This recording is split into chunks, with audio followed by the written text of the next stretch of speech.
E.O. Wilson, two-time winner of the Pulitzer Prize in nonfiction, has chosen this time to get his ecological message out in a novel, appropriately titled Anthill.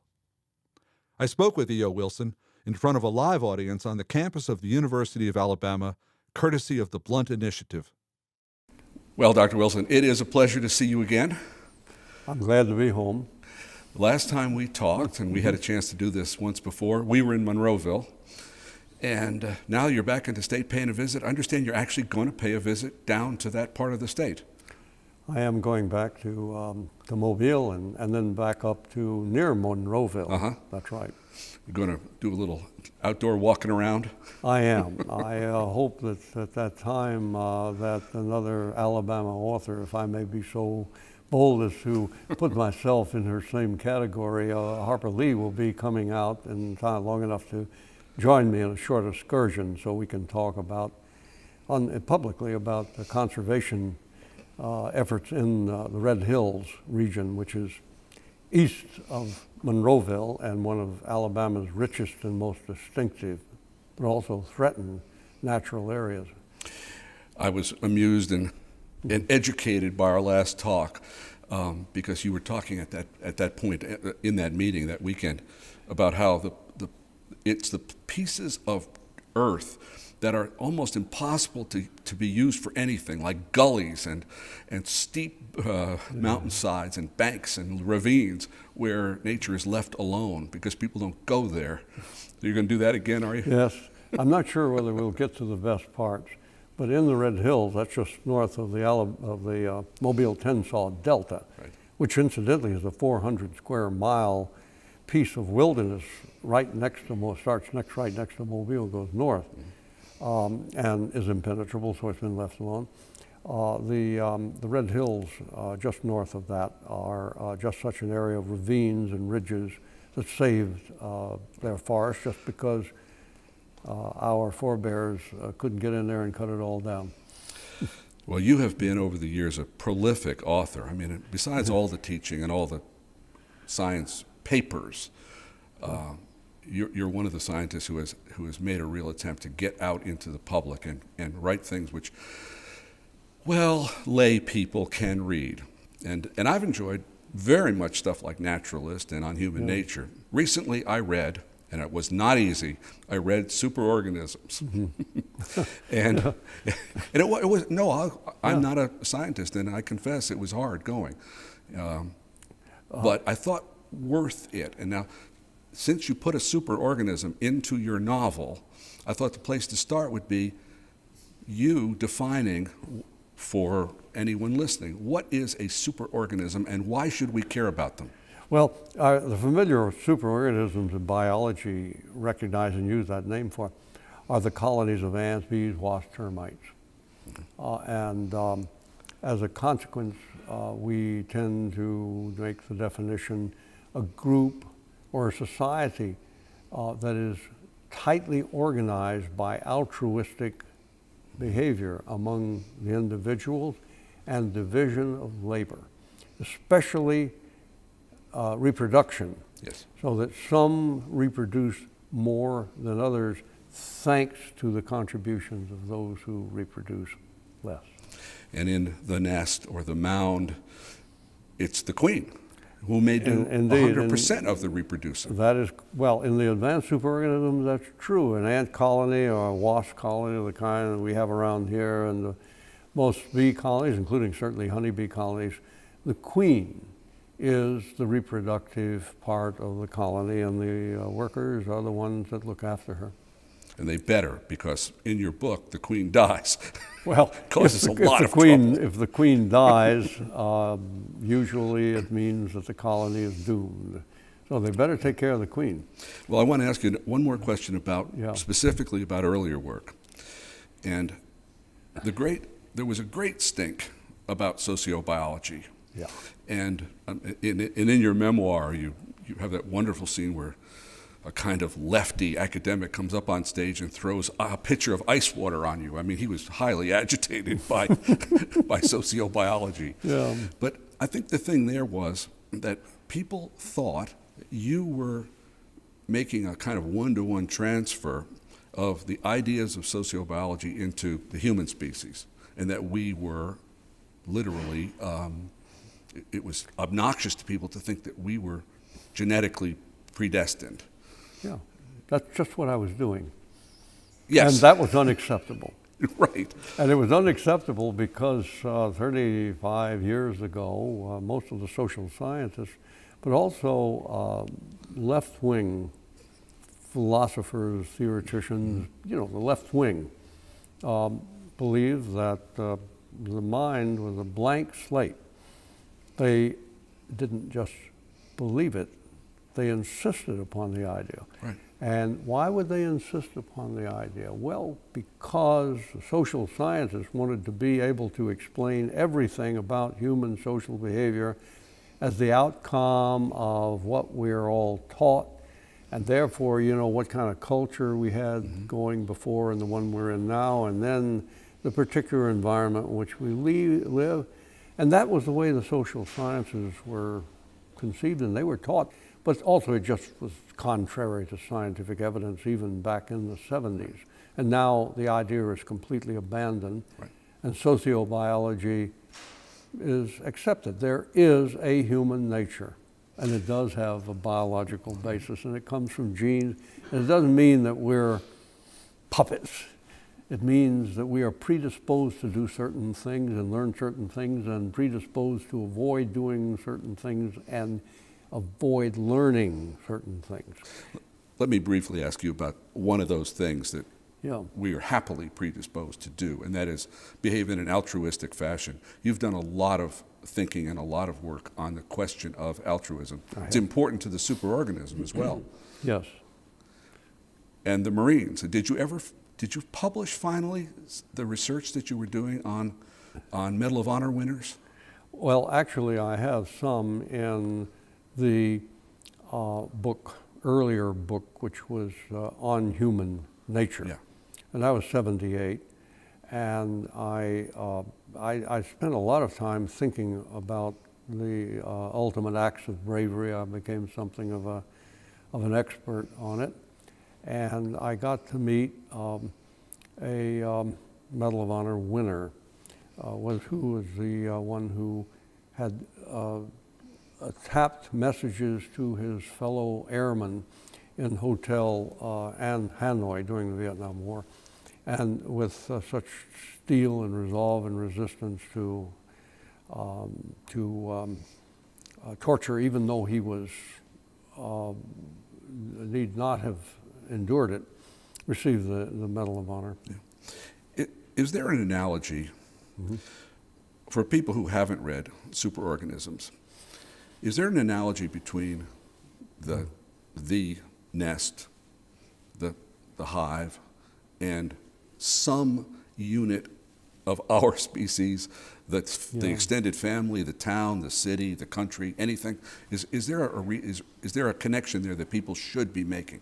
Only in the loosest way.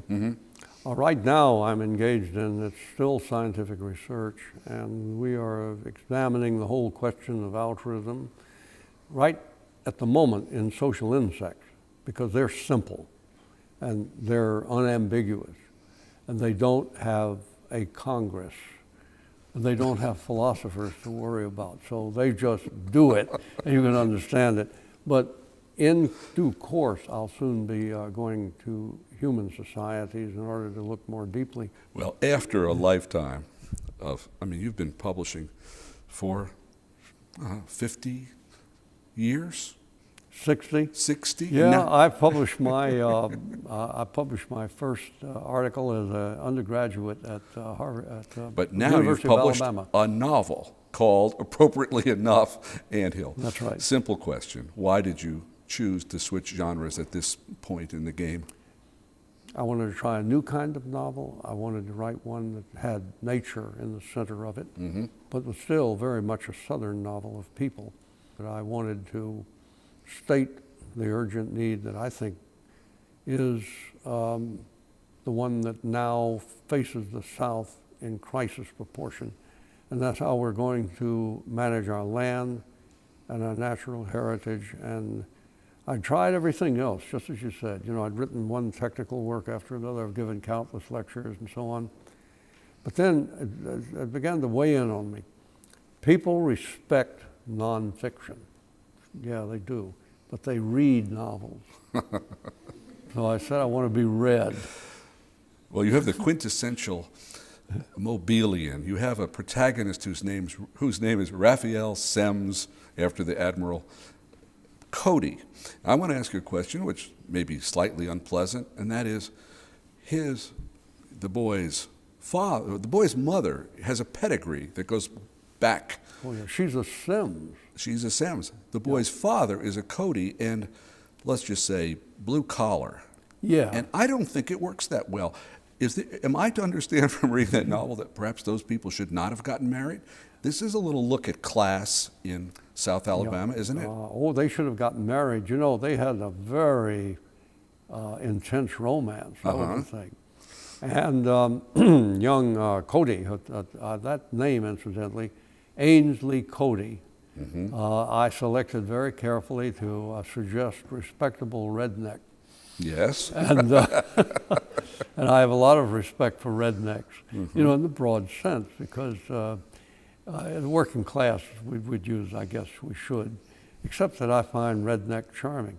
And we've now incorporated redneck into the American culture, and we respect them. Well, at any rate, Ainsley Cody is just the perfect redneck name. But the Codys are very respectable people. I mean, they are a solid old family themselves. But you know, the Semmes are not accustomed to marrying off their daughters to working class people. What? Yeah. No. So I have that as a source of tension. And the way it works out okay. Well, it does finally. Yeah, it finally does, but there's a lot of trouble and tension. And I use that as a way of describing class in the South, yeah. Yeah, and you should. I mean, that's a very, very important part of a Southern novel. Well, it most certainly is. I mean, but... even unto the present day. But Ainsley there does hang around in honky-tonks, pick up strange women, and drink too much. Oh, yeah. We don't talk about that too much because I don't want to turn the reader against him. But, you know, he's got his pleasures. That young man. Chain smoker, too. That young man, yes, he is. He smokes all the time. And you have your way with him. You give him a bad heart. But I take him through. Yes, but he's your character. And by God, if he's going to smoke, he's going to pay for it. That's right. You have your boy keenly interested in the outdoors. In fact, I was delighted you made him an Eagle Scout, which we talked about the last time that we we chatted, because I know that being an Eagle Scout means a lot to you. In the middle of this novel, you have his senior honors thesis at Florida State University, which is a study of an ant colony. That's what he makes it. Yes. This is a bodega. I can tell you, I know a lot of novelists, and the chances of any of them putting a 50-page senior thesis on an ant colony in the middle of their book, the chances are nil. However, but you did. I did, and I developed it as a narrative, and I wanted the reader to know that this is the first time in the form of a story that everything is fact-based, that they will witness and experience as they go through the wars and the triumphs and the replacements, the Homeric story of the Epic of the Ants, that they are seeing the ants and the world they live in as the ants see them themselves. They, through the communication, as ants, true, the whole thing. Right. But why did I take that bold new move of putting it in there? Well, that was an experiment, and it worked in order to bring the reader right down to the ground in understanding the meaning of nature. And ants are not trivial. You know, ants make up 2/3 of the biomass, meaning the weight of insects in the world. They are absolutely dominant, and they are a major factor of the environment, and they have the highest social organization. Right. So I wanted to introduce the reader through fiction, but with a fact base to this vital, thriving part of nature, representing the tract of old growth lime, longleaf pine, which almost becomes a character. I make it a character, that ecosystem, virtually a character. In the description of it, I described its contents and rhythms in the same way you would describe a human character. Yeah. And that's what I was up to in order to create a new kind of novel. I'm very happy that the New Yorker selected a big chunk of the Ant epic for an excerpt. Right, and I was not surprised at all to see that reference to Walden and Thoreau, because I know that is a document that means a lot to you, and there's a Battle of the Ants in Walden as well. That's quite true. He describes that. Yeah.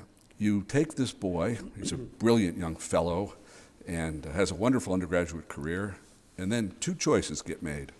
One is he can either get a PhD in biology, as some people do, or he can go to law school. The other choice that he has to make is he can go to the University of Alabama Law School, or he can go to Harvard, as some people do. Yes. Your choices, you made them. Why did you make them the way that you did? Because I went to Harvard. I'm not surprised to hear this. No, there was why is it important that Southern boy do that? There was another reason. Yeah. By the time he's in college, and I should explain to my brethren and fellow students and alumni of University of Alabama, I sent him to Florida State University because two of the principal characters are inspired by professors there. Right. And I wanted to be able to build their qualities out of my knowledge of their character and what they do. So he goes to FSU, and by that time he realizes that his beloved Nockabee tract next to Lake Nockabee, all fictitious of course, right, in Nockabee County is located, I split Escambia County in two, and I put Nockabee County in the middle of it, but I made it very realistic. Yeah. And so he knows that the Nockabee tract, which is this magnificent, still wild area, right there in an area that's mostly cut over, is about to be developed, about to be acquired by developers. He's desperate to find out, since he's bonded to it, he spent his whole childhood wandering through that tract and becoming a naturalist there. He's desperate to save it. Now, how can he do this? So the whole thrust of the novel is how young Cody, Raphael Sims Cody, figures out the strategy of how to do it. And he certainly finds it a little easier to do because his uncle, who is the head of the Sims family in Mobile and right, has offered him that tour, offered him an education all the way through law school, providing he go to law school and not go directly into biology.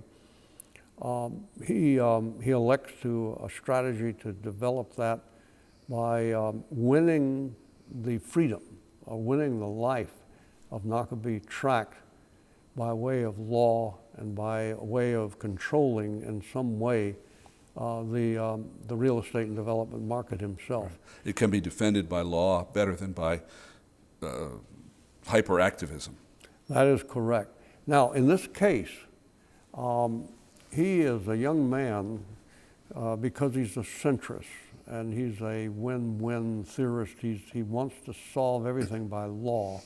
He runs counter to, how should I say it, a key feature of the Southern character, the image of Southern manhood, which is based a good deal more on reliance on honor and your word and your courage and your daring, shall we say, than upon careful picking your way through problems by way of the law. Mm-hmm. That's what got us into trouble in the war, and I mean the war, 1861. Yeah. The character of the Southerners then has been brilliantly explained by historians, helped make war inevitable. So he actually does it or sets out to do it in another way that turns out to be even more dangerous because his life, he almost loses his life doing it. He but does. he now he sets out to win it in the boardroom. Over the last, I would loosely say 10 years of your efforts on behalf of the environment, one of the things that you've done, I think consciously, perfectly at a very high level of consciousness, is use the language of the conventional Christian to bring about a change in attitude toward the earth by talking about it as the creation. That's right. And I have a couple of quick little questions. Sure. How's that working? Does it work? Or do people still think of it as having dominion? And in your novel, very near the end, your villains, your most reprehensible characters are fanatic Christians. Yeah. Well, let's start at the other end. At the end of your inquiry. Yes, what I did was to use the villains, the ones who come into fore in the climactic finish of the novel. And we're not going to say what that is because I want people to buy this book. Okay. And that is, yes. Well, these are not your they're not ordinary evangelicals. These are extremists. Yeah. They are what's often called the dispensationalist, but they're more extreme than that. What they are is they belong to, I hesitate even to call them evangelical. They're at the extreme fringe who think that the world is about to end and that Satan is here and that their duty is to hunt out the Antichrist and all the disciples of Antichrist. And this is actually based on reality. There are actually people who think this and believe I'm sure. it. But they are an extreme fringe. Earlier, and I properly made them as villains. Yeah. Because as one of them declares to Raph, when Raph gets into an argument with him, with the leader, he explains to Raph why Raph is doing the wrong thing by trying to get people to save the environment and spend their time taking care of the environment. So he says, God did not send his only son to earth to save snakes and bugs. He sent him to save souls. And there isn't any other thing remaining that we should be doing. And so that was the difference of logic. But that's not what evangelicals or Christians believe. So basically, most of them go with the interpretation of the Bible that we are the stewards of creation. Right. Not that we are to hear, as Billy Graham once said, we're put here to look after it, not mess it up. Well. Or trash it, I think he said. We're not here to trash it. Well, so I wrote the book, The Creation. That was one several years ago in which I appealed directly to the evangelical community. Right. And I did so by offering, I did it on behalf of the scientists and environmentalists. I just did it. I didn't ask their permission. I just did it, and no one among them ever faulted me for doing it. I offered the hand of friendship. And I said, we have fundamentally different beliefs about how it all came about and, the meaning of life on Earth. However, I would like to be friends. I had the same background as you, but I have a different worldview now. But I think if we got together, we would be friends. And if we were to address the issue that is transcendent to this difference in worldview, and that's saving the creation, that we would be combining the two most powerful forces in the world, science and religion, and we might actually get something done. Well, did it work? Well, it Yes. will. No, it worked.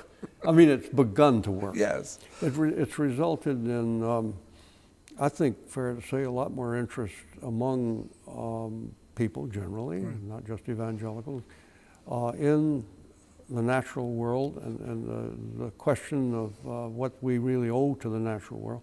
But scientists and evangelicals have cooperated now on some issues, so it helped. Well, that has been your message for decades, and you've striven one way and another to package that message and get it out where people can see it. The latest effort being the novel Anthill, which is an entertainment. Yeah. We're out of time, and I have to thank you very much. This has been a pleasure. I thank you for the opportunity and the pleasure of talking to you.